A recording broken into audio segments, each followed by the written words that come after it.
देखिए सवाल देखिए, कहा कि एक आयताकार क्षेत्र की परिमाप 160 मीटर है। तो आयताकार क्षेत्र की परिमाप मांगा है, यानी ये देखिए आयताकार क्षेत्र है और इसका परिमाप क्या होगा, ये चारों तरफ के जो दीवार है ये क्या हो जाता है, परिमाप हो गया। त्रिभुज रहता था, इसका परिमाप क्या था, ये तीनों का जोड़ क्या हो जाता है, परिमाप हो जाता है। ठीक है, तो मान लेते लंबाई x है और चौड़ाई क्या है, y है। ठीक है, तो ये x माने तो ये भी x, ये y है तो इधर भी y होगा, आयताकार। ठीक है, आमने सामने की भुजा बराबर होता है। ठीक है, तो कहा कि आयताकार क्षेत्र की परिमाप, तो परिमाप बराबर क्या होता है, आयताकार का आयत का परिमाप क्या होता है, 2 इंटू लंबाई जोड़ चौड़ाई होता है। तो यानी कि लंबाई क्या माने x और चौड़ाई क्या हो जाएगा, y। ठीक है, 2 इंटू लंबाई जोड़ चौड़ाई, ये हो गया आयत का परिमाप। तो कहा कि एक आयताकार क्षेत्र की परिमाप 160 मीटर है, तो दे देते 160। अब इसको काटते हैं, क्या आ जाएगा, 80, यानी x प्लस वाई बराबर हो गया 80। ठीक है, आगे कहा कि और आसन भुजाओं का अंतर 48 मीटर है। आसन भुजा क्या आता है, देखिए या तो इसको लीजिए, ये हो गया आसन। अगर इधर पकड़िए ये और ये यानी ये वाला और ये वाला हो गया आसन। इधर लीजिएगा तो ये वाला और ये वाला हो गया आसन। इधर लीजिएगा तो ये वाला और ये वाला हो गया आसन। आप किधर का भी ले सकते हैं। तो अगर आप ये दोनों को लेते हैं तो क्या होगा, एक्स और वाई। कहा कि आसन भुजाओं का अंतर 48 मीटर है, यानी x माइनस वाई का जो अंतर है ये 48 मीटर है। आगे कहा उस वर्ग का क्षेत्रफल की एक भुजा होगी। देखिए भुजा, वर्ग का भुजा मांगा है, किसका, वर्ग का। देखिए ये वर्ग हो गया और इसका एक भुजा मांगा है। ठीक है, आगे कहे जिसका क्षेत्रफल, यानी कि इस वर्ग का जो क्षेत्रफल है इस आयताकार क्षेत्र के क्षेत्रफल के बराबर है, यानी इसका जितना क्षेत्रफल होगा उतना ही क्षेत्रफल इस वर्ग का भी होगा। कहा है कि वर्ग का जो क्षेत्रफल है आयत के क्षेत्रफल के बराबर है। तो पहले हमको आयत का क्षेत्रफल तो पता चल जाए, तब हम जो आयत का क्षेत्रफल होगा वो वर्ग का भी क्षेत्रफल हो जाएगा। जब वर्ग का क्षेत्रफल हो जाएगा तो हम एक भुजा आराम से निकाल लेंगे।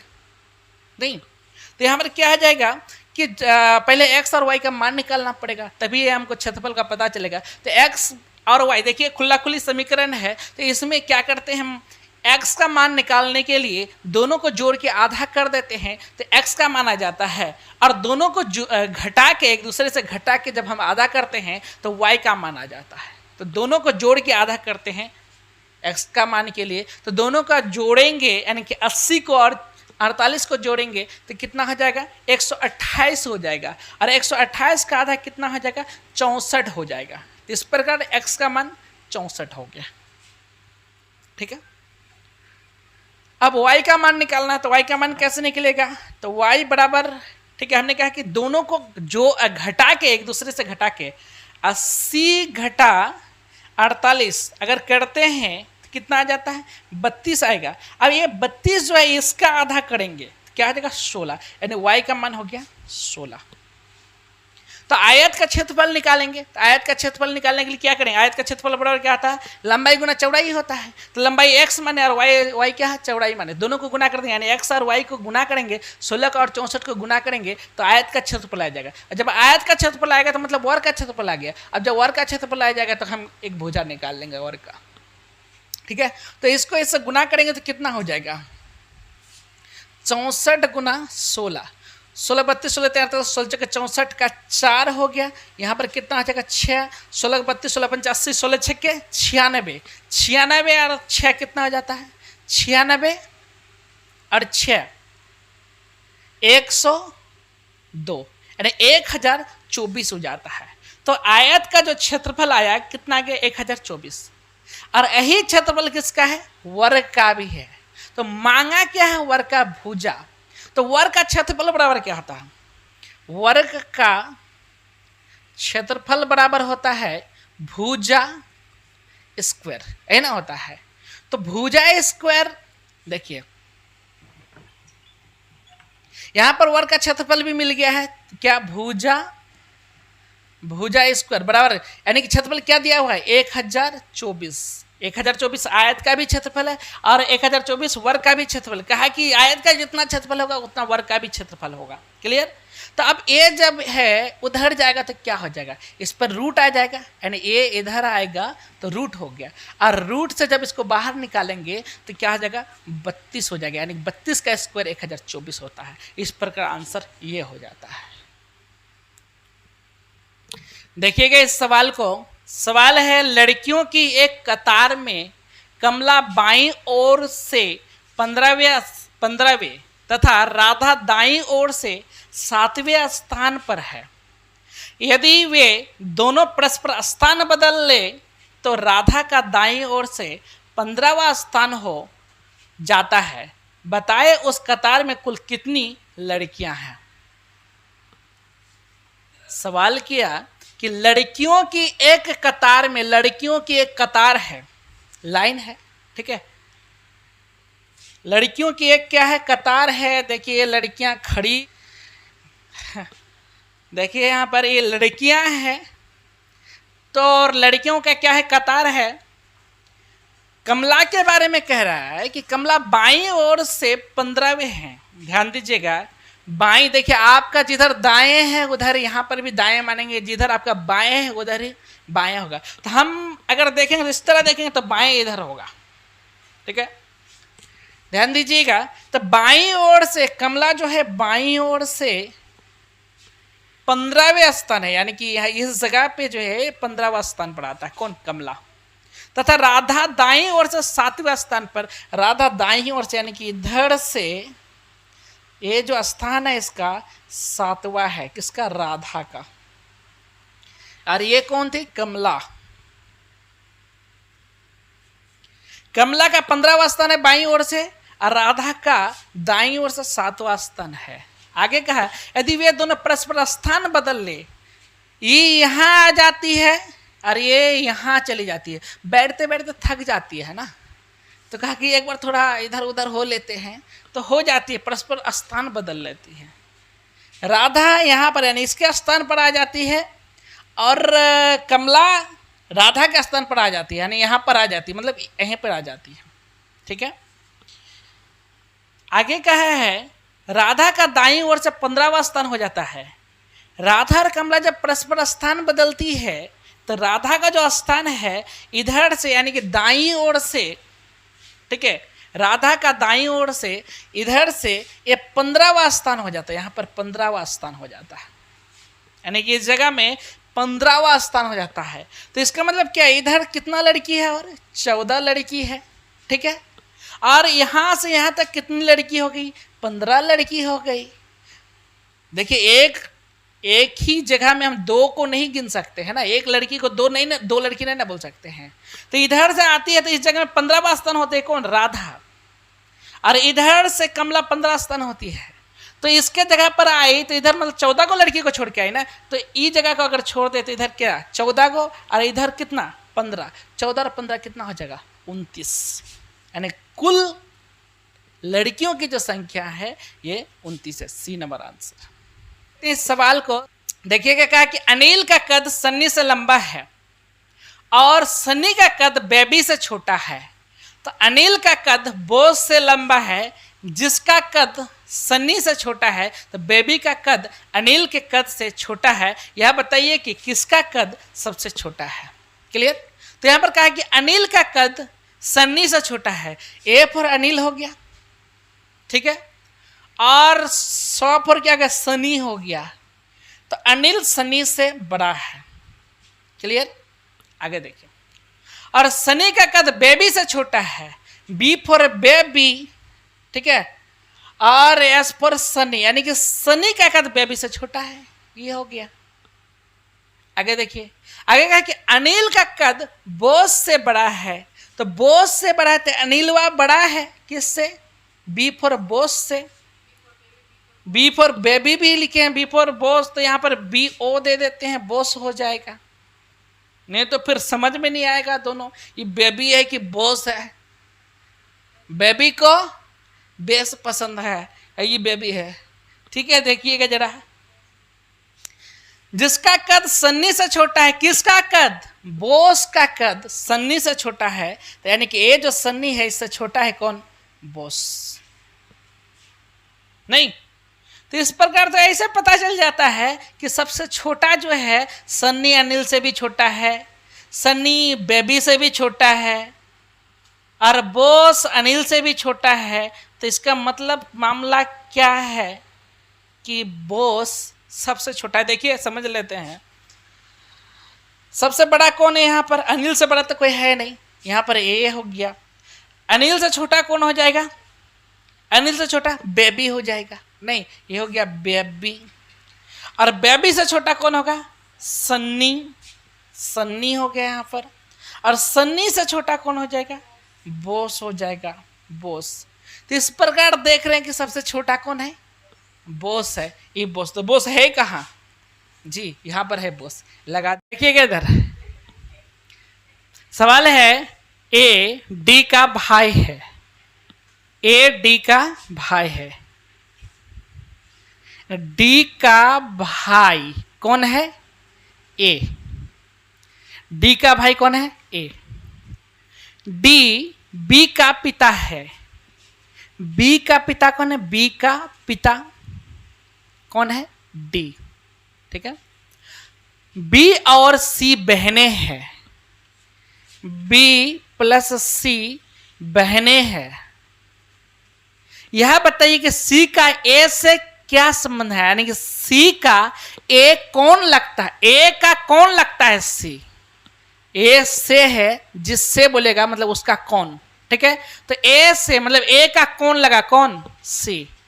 ए का कौन है? सी। ए का कौन है? सी। ठीक है, समझिएगा यहां पर डी का भाई ए और बी का पिता डी। समझिएगा, ई भाई है और बी का पिता डी है, तो यानी कि इनका पिता है, बी का पिता कौन है? डी है, और डी का भाई ए है। इसका मतलब बी का ये चाचा लगा। पिताजी का भाई कौन लगा? चाचा।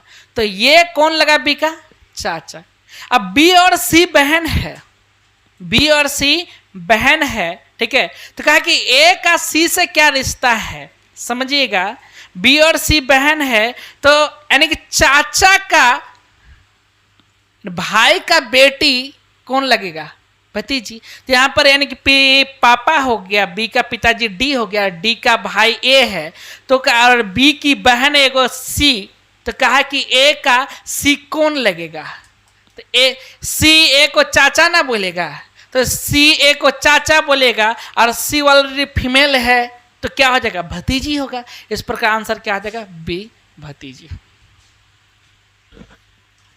सवाल देखिएगा क्या है, क्योंकि ए देखिए, एक ए हो गया, दूसरा ए है, तीसरा में देखिए ये जगह खाली है, यहाँ पर क्वेश्चन मार्क लगा के रखा है, तो कहा कि इस जगह पर क्या होगा? इन चारों में से यहाँ पर क्या होगा? तो कैसे यहाँ पर 5 आया, यहाँ पर फिर देखेंगे 6 कैसे आया। ये जिस तरह से आया सेम वैसा यहाँ पर भी आया होगा।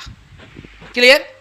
तो देखिएगा यहाँ पर आया कैसे, तो इसको जोड़ते कितना जोड़ेंगे? 7 4 कितना है? 11, 11 और 6, 11 6 कितना हो जाएगा? 11 6 हो जाएगा आपका 17, 17 और 8 कितना हो जाएगा? 25, 25 हो रहा है। और 25 का जब हम रूट स्क्वायर निकालते हैं, 25 का जब रूट से निकालते हैं 25 को, तो कितना हो जाता? 5। ये देखिए यहाँ पर 5 आया। क्या ऐसा इसमें भी हुआ है? देख लेते हैं। 7 8 15, 15 और 9 कितना हो जाएगा? 15 9 हो जाएगा आपका 24, 24 और 12 कितना होता है? 24 और 12 36, 36 को जब हम रूट से निकालेंगे तो कितना हो जाएगा? कितना हो जाएगा? 6। 36 का वर्गमूल कितना होगा? 6। तो यहाँ पर देखिए 6 आ गया। तो उसी तरह यहाँ पर भी हम चारों को जोड़ के उसका वर्गमूल निकालेंगे तो ये वाला आ जाएगा। तो जोड़ते हैं, कितना हो जाएगा यहाँ पर? 14 और 16 कितना हो जाएगा? 14 28 29 30 40, 40 9 49। 49 का हम वर्गमूल निकालेंगे, क्या होगा 7, यहाँ पर आ जाएगा 7, यानी कि ए नंबर आंसर हो जाएगा। समझिएगा। देखिए ये है ब्रीथ, और ब्रीथ में देखिए यहाँ पर सब जगह में डिजिट अंक रखा हुआ है, लेकिन यहाँ पर नहीं है। तो ही क्या है कि यहाँ पर क्या होगा, इस जगह पर क्या होगा। तो क्या ऐसा क्या है, मामला क्या है यहाँ का, देखिएगा इधर क्या क्या है। एक देखिए इसको 2 से गुना किया, यही वाला 2 से गुना किया है, तो क्या हो गया 2 हो गया। एक को 2, इसको गुना किया तो ये वाला आ गया, फिर इसको और इसको गुना किया तो देखिए 4 आ गया है, तो फिर इसको और इसको गुना किया तो ये आ गया। तो आप कहिए 8 और 4 को गुना करेंगे तो क्या हो जाएगा, 8 चौके 32, यही 32 हो जाएगा आंसर। अक्षर कह रहा है कि अक्षरों की निम्नलिखित श्रृंखला में कितने पी से पहले टी आया है और उसके बाद पी आया है। समझिएगा, कहा कि अक्षरों की निम्नलिखित श्रृंखला में कितने पी से पहले टी आया, ए हो गया पी, और इससे पहले टी होना चाहिए, क्या होना चाहिए टी से आया, क्या बोलते पी से पहले टी आया है और उसके बाद पी आया, फिर इसके बाद पी होना चाहिए। इसमें आपको देखना है कि कितने ऐसे पी हैं जिसके पहले टी आया है और फिर पी के बाद पी आया है। तो आइए देखते हैं, पहले क्या होना चाहिए टी पी फिर पी, ये श्रृंखला 3-3 का ये होना चाहिए, T P P T P P T P P. देखिए यहां पर टी पी फिर पी नहीं है, छोड़िए, टी पी पी देखिए यहां पर है टी पी पी है। आगे देखते हैं, फिर टी के बाद पी तो फिर पी नहीं है, फिर यहां पर देखिए टी पी पी हो गया, फिर आइए यहां पर टी नहीं है, फिर देखिए टी पी पी, कितना है 1 2 3, यही हो जाएगा आपका आंसर सी। सवाल है निम्नलिखित शब्दों को शब्दकोश के अनुसार व्यवस्थित कीजिए। डिक्शनरी आप लोग देखे होंगे ABCD। अब एप्पल निकालना है, APPLE एप्पल। तो पहले क्या खोजते थे, ए खोजते थे, और ए के बाद क्या होना था बी होता था, बी वाले को छोड़ देते पी पे जाते थे। ठीक है, तो इस प्रकार आप एप्पल को खोज के निकालते थे, इसका मीनिंग देखते थे। ठीक है, तो एप्पल वाला तो कोई देखा नहीं होगा, क्यों बचपन से APPLE एप्पल पढ़ते पढ़ते आ रहा है। कोई ऐसा शब्द होगा जो ढूंढता होगा डिक्शनरी में, तो ऐसे ही ढूंढता है। तो कहा कि डिक्शनरी के अनुसार शब्दकोश के अनुसार व्यवस्थित कीजिए।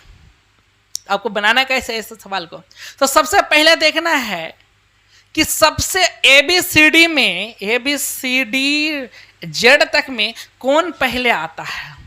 ठीक है, तो इनमें से मिलाना। देखिए IN, इसमें देखिए इसमें भी IN है, इसमें भी, सब में IN है, तो IN को छोड़िए दीजिए। यहाँ पर T है तो सब में T भी है, T को छोड़ दीजिए। आगे बढ़िए, क्या R है, T के बाद R। देखिए यहां से R ले रहे हैं, 1 नंबर का क्या R ले रहे हैं। B नंबर में क्या आ रहा है, E आ रहा है। C नंबर में भी क्या, 3 नंबर में भी क्या आ रहा है, E आ रहा है। 4 नंबर में क्या आ रहा है, R आ रहा है। ठीक है, 5 नंबर में क्या आ रहा है, R आ रहा है। तो सोचने वाली बात है कि R पहले आएगा, E पहले आएगा। R पहले आता है ABCD में, E आता पहले, E आता है पहले, तो R वाला को छोड़ दीजिए। E वाला कौन कौन है, देखिए 3 नंबर और 2 नंबर है, 2 नंबर और 3 नंबर। E वाला T के बाद E, T के बाद E, बाकी T के बाद R आ गया है। तो R ज्यादा, जब पहले क्या आएगा, E आएगा। अब E दोनों में कंपेयर करना है, E दोनों में कंपेयर करना है कि E तो यहां पर भी आया T के बाद, E यहां पर भी आया T के बाद। अब यहां पर देखिए R आया है, तो यहां पर भी R आ गया, यहां पर भी R आ गया। अब आगे देखिए यहां पर A आया, यहां पर क्या आया, V आया। अब कहिए A पहले आएगा या V पहले आएगा, तो जाहिर सी बात है ये आएगा। तो ये किस में मिला आपको, 3 नंबर में। तो पहले जो आएगा वो 3 आएगा, हर हाल में पहले 3 आना चाहिए। तो यहां पर तरी वाला एक ही ऑप्शन देख रहे हैं, डी, यही हो जाएगा, 3 हो जाएगा। अगर और आगे देखना है इसको तो देख लीजिए जरा सा कि इसके बाद क्या 2 होगा, तो देखते हैं। ठीक है, इसके बाद ये होना चाहिए। तो सिंपल सी बात, जो मान ली 3 हो गया और ये कितना में मिला था 3 नंबर में, तो 3 नंबर को आप लेकर नहीं चलेंगे, 3 नंबर को हम छोड़ देंगे, 3 नंबर को छोड़ देंगे। अब बाकी से कंपेयर करेंगे तो 3 नंबर को जैसे छोड़ेंगे तो 2 नंबर आएगा। बोले कैसे 2 नंबर आएगा? टी के बाद ई आया है, नहीं टी के बाद ई आया, जबकि टी के बाद आर आ गया, तो यहाँ पर 2 नंबर ही होगा। 3 के बाद फिर क्या आया? 2 आया। इस प्रकार तो मैच कर रहा है, बाकी तो नहीं कर रहा है। यहीं पर आंसर मारेंगे और निकलते